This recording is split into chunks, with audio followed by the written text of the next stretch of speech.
মানিকগঞ্জের হরিরামপুর উপজেলায় পদ্মা নদী তীরবর্তী কাঞ্চনপুর ইউনিয়নের 5টি গ্রামে ভাঙন দেখা দিয়েছে। জোয়ারের পানি বাড়ায় অসময়ের এই ভাঙনের কারণে এসব গ্রামের শতাধিক পরিবারের বসতবাড়ি ঝুঁকিতে পড়েছে। নদীতে বসতভিটা হারানোর দুশ্চিন্তায় দিন কাটাচ্ছেন এসব পরিবারের লোকজন। প্রতি বছরই বর্ষার আগে ও পরে কাঞ্চনপুর, রামকৃষ্ণপুর, ধুলসুরা, আজিমনগর, লেচরাগঞ্জ, সুতালড়ি সহ নদী তীরবর্তী বিভিন্ন এলাকায় ভাঙন দেখা দেয়। ভাঙন প্রতিরোধে ওইসব এলাকায় পানি উন্নয়ন বোর্ড নদীর তীরে জিও ব্যাগ ফেলে ব্যবস্থা নেয়।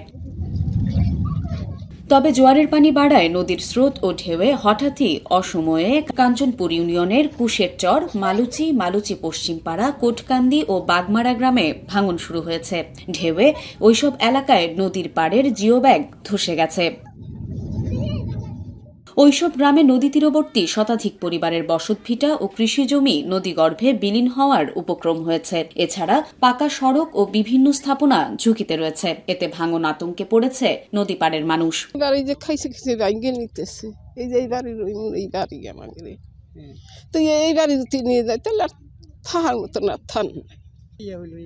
এই অধিক বাড়ি ঘর ছিল আমাদের ভেঙে গেছে, ভয় এনে যেটুকু আছে 2 চাপ পলি ভেঙে দেবো। এই অবস্থা খুবই খারাপ। রোজ ভাঙতেছে। নদী পাড়ের মানুষরা জানায় প্রতি বছরই বর্ষার আগে ও পরে ভাঙন দেখা দেয়। এবার বর্ষা আসার আগেই ভাঙন শুরু হয়েছে। জিও ব্যাগগুলো ধসে পড়েছে। এতে আতঙ্ক বেড়ে গেছে। এখনই দ্রুত ব্যবস্থা না নেওয়া হলে বাড়িঘর, জমিজমা কিছুই রক্ষা করা যাবে না। এই পুরান জায়গা থাকলেই চাইতে আমাদের এটা জানিয়ে যাবার যেগুলো গেছে সেগুলো তার পাওয়া যাইতেছে না। মানে যেটা আছে স্থায়ী যেটা আছে, এখন আবার এই বস্তাগুলো ফেলাইলেই জায়গাটা থাকবো।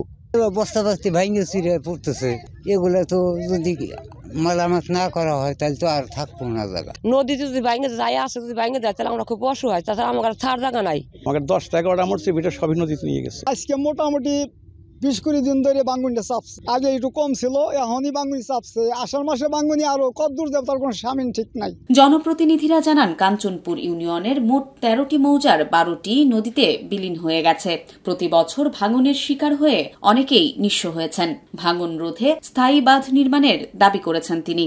আসলে এটা তো আপৎকালীন বস্তাগুলা, আমাদের স্থায়ী বেড়িবাঁধের দরকার।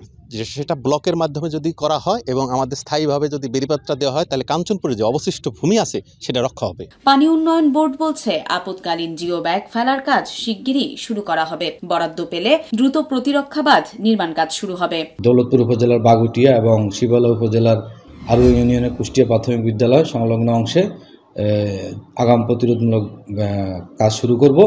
এছাড়াও আমাদের শিবালয় এবং হরিরামপুরের আরও কিছু, যেমন কাঞ্চনপুর এলাকায় কাজ বাস্তবায়নের জন্য আমরা চেষ্টা চালিয়ে যাচ্ছি। অনুমোদন পেলে আমরা আগাম বন্যা নিয়ন্ত্রণ কাজ শুরু করব।